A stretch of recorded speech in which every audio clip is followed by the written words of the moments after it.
how to make shirts in Roblox in 2024. So what we need to do is load up the Roblox website, then we'll click on create here at the top. This will load up the creator hub, and what we need to do is we need to click on creations, and then here we will select avatar items.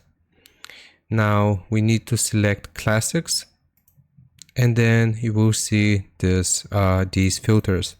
If we click on this drop down menu, we can see classic t-shirts, classic shirts, and classic pants. So I'm going to click on classic shirts. And if we scroll down, it will show us this upload asset button, and we can also choose, or we can also read this information. So maximum number of files is 1, the format needs to be one of those, and the max size per file is 20 megabytes. So if we click on upload asset here, then we'll have to set a name for it. I will do test shirt. We can also write a description here, and we can press this button upload to select our shirt design. So for example, this one.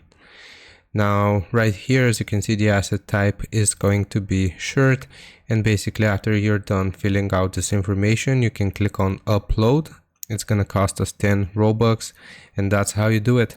I hope this helps. Leave a like and sub, and I'll see you next time.